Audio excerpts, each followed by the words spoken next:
Ouais, ces images, elles sont impressionnantes. On a d'abord vu des contestations, des scènes à la Mad Max, on voit des villes tomber jusqu'au départ d'Assad, des foules en liesse, la libération des prisonniers politiques, jusqu'à la publication de documents d'État sur le trafic de drogue ou la vie luxueuse de la famille Assad. Ces images, vous les avez peut-être vues circuler sur Internet ces dernières semaines. Elles viennent de Syrie où il y a eu un renversement du pouvoir. Et pour comprendre véritablement ce qui se cache derrière ces images et tous les enjeux qu'il y a à côté, il faut une analyse. Et c'est ce qu'on va faire. On va analyser tout ça au Canard Réfractaire. Qu'est-ce que bon Dieu qui se passe en Syrie? C'est le vite fait du jour. Mais dans cette vidéo, il n'y aura pas une ni deux, mais bien 5 analyses pour bien comprendre les enjeux en Syrie. Donc si ce genre de vidéo te plaît, tu peux t'abonner et nous soutenir sur Tipeee. Première analyse, il n'y avait pas à proprement parler d'État syrien sous Assad. Je m'explique. Mais d'abord, commençons bien les choses avec une carte, comme d'habitude. La Syrie, c'est un pays du Moyen-Orient qui borde la Méditerranée. Il y a au nord la Turquie et au sud Israël, le Liban, la Jordanie et l'Irak. On y trouve en Syrie une grande diversité linguistique, culturelle et religieuse. Jusqu'en 1946, le pays a été, comme le Liban, une colonie française. Et après une série de coups d'État militaires, la famille Assad conquiert le pouvoir en 1970. D'abord le père, puis le fils, Bachar al-Assad, qui prend le relais de la dictature à parti unique en 2000. Et en vérité, cette dictature, c'est pas véritablement un État. En fait, pour être plus précis, c'est plutôt une sorte de mafia qui est dirigée autour de la famille Assad. Là-bas, t'as pas un État de droit, tu sais, avec des lois qui sont bien écrites, avec des juges, etc. Là, non, c'est une mafia qui a une milice à ses ordres et qui va fermer des entreprises, qui va voler des commerçants ou encore qui vont emprisonner des contestataires. Et tout ça de façon parfaitement arbitraire, c'est le grand chef qui décide. Une mafia organisée par les Assad dont le trafic de drogue est le cœur financier. Et au centre de l'appareil répressif, tu as des prisons géantes et des camps de torture montés à l'origine par Alois Brunner, un ancien nazi. Et cette mafia ne souhaite pas développer l'économie nationale et pour une raison, c'est qu'en faisant ça, il développerait une bourgeoisie qui pourrait être concurrente à son pouvoir.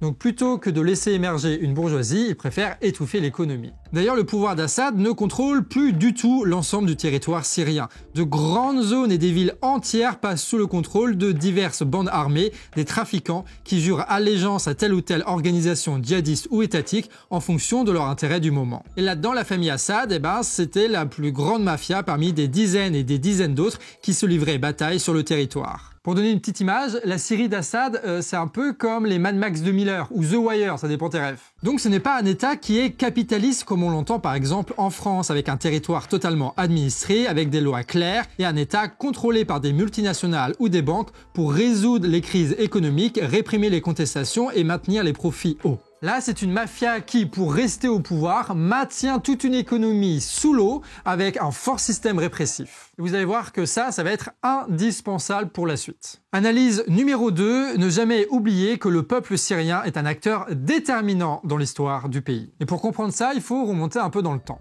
Le père de Bachar al-Assad avait de son temps quelques programmes étatiques d'inspiration socialiste, avec un contrôle des prix et quelques services publics. À l'époque, il était allié avec l'URSS. Sauf qu'en arrivant au pouvoir, Bachar al-Assad casse ses réglementations et aggrave la crise économique. Au même moment, les Syriens ont accès au réseau Internet et lorsqu'ils voient le printemps arabe s'organiser fin année 2010, ils lancent eux aussi un grand mouvement de contestation. Ça commence en mars 2011 au sud-est du pays, dans les milieux ruraux où de grandes sécheresses avaient amoindri les récoltes. Les premiers à se bouger, ce sont les jeunes qui ont accès à ces réseaux et qui s'organisent entre eux pour manifester. Ils réclament de meilleures conditions de vie, un état de droit et la fin de la répression. Le mouvement prend alors de l'ampleur dans tout le pays et Bachar réprime avec violence et tire à balles réelles sur les manifestants. Des officiers vont alors déserter l'armée d'Assad pour ne pas tuer leurs concitoyens. Ils vont créer les premières factions anti-Assad pour tenter de faire chuter le pouvoir en Syrie. À la base, les factions anti-Assad, elles avaient pour but d'essayer de résoudre les injustices qu'il y avait dans ce pays. Sauf qu'à ce moment-là, Bachar, il va faire un choix qui va envenimer la situation. Pour montrer des gages d'ouverture, il va libérer des prisonniers politiques. Mais il ne va pas libérer des communistes ou des gens de gauche ou des démocrates, non, il va libérer massivement des prisonniers djihadistes. Ces islamistes vont rejoindre les groupes rebelles créés par les officiers déserteurs et vont les transformer en groupes djihadistes. Des États étrangers comme la Turquie ou certains États du Golfe vont y voir des opportunités et financent certains de ces groupes. Et à partir de 2010, tu as Daesh, ce groupe né dans les prisons états-uniennes en Irak en 2006, qui va profiter du chaos pour créer un proto-État à cheval sur la Syrie et l'Irak. Le territoire syrien devient un encore plus grand champ de bataille où des régions entières passent sous l'autorité de telle ou telle milice au fil des années. En 2024, le régime d'Assad ne contrôlait que la moitié du pays. Ce qu'il faut comprendre, c'est qu'avec la chute d'Assad, on vient d'assister à la fin de 13 ans de lutte contre le régime. 13 ans de manifestations, de grèves et de combats armés qui ne se sont jamais arrêtés. En 2023, par exemple, tu as des manifestations qui ont lieu à Soueida, donc au sud de la Syrie, contre l'inflation galopante dans le pays pour les produits essentiels comme le gaz. Et c'est donc dans ce contexte-là précis de contestation longue, durable et qui concerne quasiment toute la population syrienne que tu vas avoir la chute de Bachar al-Assad. Ce qui nous amène à la troisième analyse, le renversement d'Assad est le fruit de la contestation populaire. On avait l'État syrien au sud, le plus grand groupe de rebelles HTS au nord, et tu as aussi la présence de milices kurdes et turques. Le 27 novembre, tu as des troupes d'HTS qui partent de leur fief d'Idel au nord-ouest de la Syrie et qui lancent une attaque sur Alep. Et ça a été l'élément déclencheur de multiples révoltes populaires dans toutes les villes syriennes du pays et en même temps. Ce qui fait qu'avant même l'arrivée de HTS, la population dégageait déjà la police et investissait les bâtiments d'État. Les soldats et généraux d'Assad qui étaient mal payés et méprisés par le pouvoir n'ont même pas livré bataille pour défendre les villes et le régime. Les fonctionnaires et différents groupes armés syriens ont donc abandonné Assad en même temps par opportunisme. Ce qui a permis la prise de la capitale politique du pays, Damas, par les troupes d'HTS malgré leur faible nombre. Ils ont ensuite mis en place un gouvernement de transition après la fuite d'Assad vers Moscou. HTS, ce sont ceux qui sont rentrés dans Damas, qui avaient la plus grande troupe de militaires hiérarchisés, et c'est donc eux qui ont pu s'imposer comme la grande organisation qui va organiser la transition. Ce sont eux qui ont récupéré l'appareil administratif des Assad. Le leader d'HTS s'appelle Al-Jolani. Il a été formé chez Al-Nosra, un groupe qui trouve son origine chez Al-Qaïda en Syrie, puis dans l'État islamique. Un milicien opportuniste comme beaucoup d'autres qui se tourne aujourd'hui vers la politique et qui doit fédérer autour de lui les différentes milices et la population pour former un nouvel État syrien. Une population en Syrie qui, on nous l'a dit, est quand même largement défavorable à l'instauration d'un califat en Syrie. Parce que la diversité religieuse du pays fait que globalement, pour vivre ensemble en paix, tu as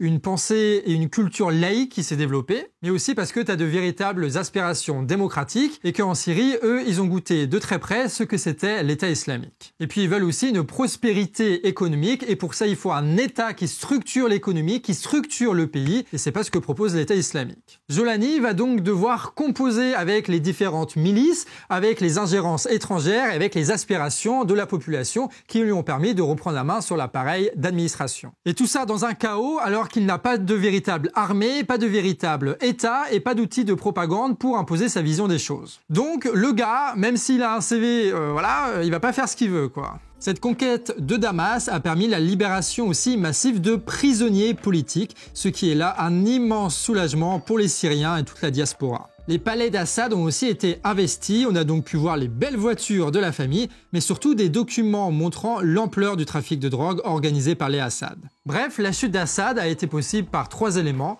le soulèvement populaire massif dans tout le pays, des attaques organisées par des rebelles, et puis finalement l'abandon de son armée. Quatrième analyse, l'État israélien a joué un grand rôle dans cette révolte. Et ils en profitent donc pour renforcer leur position. Mais vous allez voir, c'est un peu ambigu. Déjà, il faut savoir que historiquement, l'État israélien et les Assad sont alliés. Pourquoi? Parce que la mafia Assad maintient la Syrie dans le sous-développement, ce qui fait que ils ont ni les moyens militaires ni les moyens économiques pour concurrencer l'impérialisme israélien. Alors parfois, l'armée israélienne bombardait les infrastructures syriennes pour s'assurer de ce sous-développement, mais globalement, les deux vivaient en paix. En échange de cette paix relative avec l'État israélien, tu as les Assad qui abandonnaient les Palestiniens à leur sort, alors que ça va contre l'opinion de la grande majorité des Syriens. Mais la Syrie d'Assad avait aussi des accords avec l'État iranien et le Hezbollah libanais, les grands adversaires régionaux de l'État israélien, qui jouaient eux les gardes-frontières entre le territoire géré par les Assad avec le reste de la Syrie géré par les autres milices. En échange de jouer les gros bras, le Hezbollah et les gardiens de la révolution iranienne organisaient du trafic et du marchandage dans la région. Il faut bien comprendre là que c'est pas des copains, ce sont des partenariats qui sont précis, opportunistes et calculateurs. Je précise ça parce que quand on va à la télé, on a l'impression des fois que la géopolitique c'est les feux de l'amour, alors que c'est pas du tout ça, c'est tout l'inverse. Ce sont des groupes étatiques et économiques qui tentent à chaque fois de renforcer leur position et qui parfois, avec certains autres États, sur certains fronts, sur certaines conditions et de façon temporaire, font des alliances. Et cette alliance, elle tient tant que les années ne leur ont pas offert de meilleures opportunités. Sauf qu'à partir d'octobre 2023, comme tu le sais, l'État israélien lance une large conquête territoriale. Il multiplie les massacres à Gaza, en Cisjordanie, au Liban, il bombarde l'Iran et à chaque fois, il s'attaque aux cadres des armées concurrentes, comme avec l'affaire des Beepers. Ils veulent déstructurer les armées qui s'opposent à eux et dans cette logique, ils vont donc bombarder les positions du Hezbollah et de l'armée iranienne en Syrie pour assassiner des cadres formés sur le terrain, mais aussi pour couper leur trafic et étouffer encore plus l'économie iranienne et le Hezbollah. Sauf qu'en faisant ça, en fait, ils ont tué les gardes-frontières, ce qui a permis à HTS de foncer sur Damas en 10 jours et de plier le game. Et nous, ce qu'on comprend de cette analyse, c'est que l'État israélien a sacrifié un allié assez faible qui était Bachar al-Assad pour pouvoir renforcer leur répression et la déstructuration de leur principal concurrent régional, le Hezbollah et l'Iran. Et s'ils ont fait ça, c'est parce qu'ils savaient qu'au fond, même sans Bachar al-Assad, ils pouvaient contrôler la Syrie. Avec la chute d'Assad, l'armée israélienne a conquis un vaste territoire atteignant le mont Hermon, le plus haut point de Syrie, ce qui leur permet de largement bombarder. Et les gars, ils s'en privent pas, ils ont détruit ces derniers jours des dizaines d'infrastructures militaires utilisées avant par les Assad. HTS perd alors ses infrastructures militaires, ce qui permet à l'État israélien d'imposer un rapport de force militaire totalement disproportionné. De sorte que par le chantage militaire, encore une fois, l'État israélien parvient à préserver ses intérêts en dehors de ses frontières et ici en Syrie. Cinquième et dernière analyse de cette vidéo, si Assad est tombé, c'est qu'il n'y avait personne qui voulait le rattraper. Le problème avec une mafia comme les Assad, c'est que le commerce avec eux est impossible. Leur économie est quasi morte, donc ils n'ont pas de marchandises à exporter et aucun état de droit qui garantit l'intégrité des investissements étrangers. La Chine avait bien proposé des contrats d'investissement, mais sont revenus sur leur décision. Et pourtant, Assad était revenu récemment sur la scène internationale, comme tu peux le voir ici à la Ligue arabe. Et comment il était parvenu à ça? Tout simplement par le chantage. L'immense trafic de drogue organisé par les Assad était exporté en partie en Italie et surtout en Arabie Saoudite. L'État saoudien avait alors proposé un deal au Assad, qu'ils arrêtent d'exporter de la drogue en Arabie Saoudite et en échange, ils poussent pour qu'ils réintègrent la Ligue arabe. Bachar al-Assad a donc pu faire de belles photos, mais vu que de toute façon aucun État ou aucune entreprise était assez folle pour investir en Syrie, ça n'a pas sorti Assad de l'isolement. La mafia syrienne a donc maintenu son exportation de drogue pour maintenir leurs revenus, ce qui a brisé là aussi leur relation avec l'État saoudien. Alors t'as bien l'État russe jusque-là qui péniblement protégeait Assad pour garantir notamment leur accès à une base militaire en Syrie, du côté de la Méditerranée, qui est l'héritage de l'URSS. Mais ces dernières années, Bachar al-Assad ne fructifiait pas les capitaux russes puisque l'économie était morte. Plus de ça, il perdait du territoire et il avait une sacrée tendance à ne pas rembourser les dettes qu'il avait envers l'État russe. L'État russe a donc jugé qu'il ne perdait pas grand-chose à laisser tomber les Assad et qu'il valait mieux négocier avec HTS. Globalement, en fait, toutes les puissances étrangères ont lâché Assad pour les mêmes raisons, c'est qu'il ne leur apportait absolument rien. Et aujourd'hui, ces puissances négocient tous avec HTS et certains financent même des milices pour peser sur le nouveau rapport de force en Syrie et pouvoir imposer leurs intérêts. HTS, eux, ils veulent profiter de la situation pour ouvrir la Syrie au monde et se libérer des sanctions états-uniennes pour relancer une économie. Voilà comment la grande mafia d'Assad est tombée, par le manque de soutien étranger, par la formation d'une contestation armée et surtout par le peuple qui n'en voulait plus et qui l'ont dégagé une bonne fois pour toutes. Toutes ces conditions expliquent donc finalement ce premier mystère qui est que un régime de 50 ans est tombé en 10 jours, tout simplement parce que le régime ne tenait à rien. Après ces 5 analyses, on va pouvoir maintenant passer à la conclusion et se dire qu'est-ce qu'on a retenu avec cette vidéo. Déjà le fait qu'en géopolitique, ce qui compte, c'est ce qu'on appelle les conditions matérielles. Genre là, on comprend véritablement le renversement d'Assad en analysant les crises économiques, les contradictions, les impasses dans lesquelles s'est renfermé le régime d'Assad. Un régime mafieux, arbitraire, qui étouffe l'économie, structuré par une répression massive et un trafic de drogue immense qui a été lâché par le peuple, par son armée et par les puissances extérieures. Une analyse de la situation qui permet de mieux comprendre aussi les véritables contraintes qui pèsent sur la nouvelle administration syrienne. Ces contraintes, c'est celle d'amener la paix et de construire un État capable de développer l'économie pour que cette administration puisse toujours avoir le soutien du peuple. Tout ça en devant faire face aux ingérences étrangères, qu'elles soient turques, états-uniennes ou israéliennes. Et ces analyses, elles montrent aussi que le peuple peut être un acteur de l'histoire, mais qu'il doit être conscient de son rôle et qu'il doit être organisé, de sorte que ce ne soit pas des milices douteuses qui prennent le pouvoir,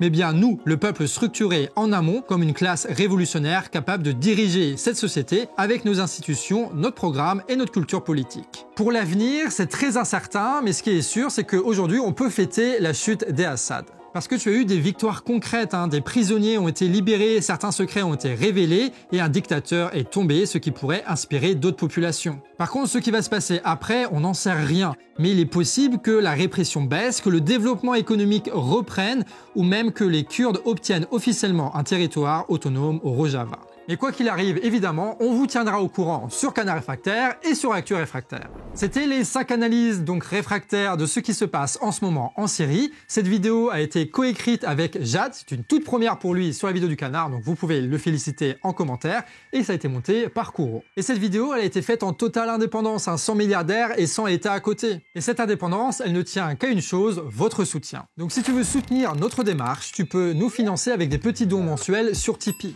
Un don qui va permettre de financer à la fois Canard Réfractaire et Actu Réfractaire. Dites-nous par commentaire si vous avez d'autres informations sur la Syrie. En attendant, des bisous à vous et bonne fin d'année. Quack, quack, quack, quack, quack, quack, quack, quack, quack, quack, quack, quack.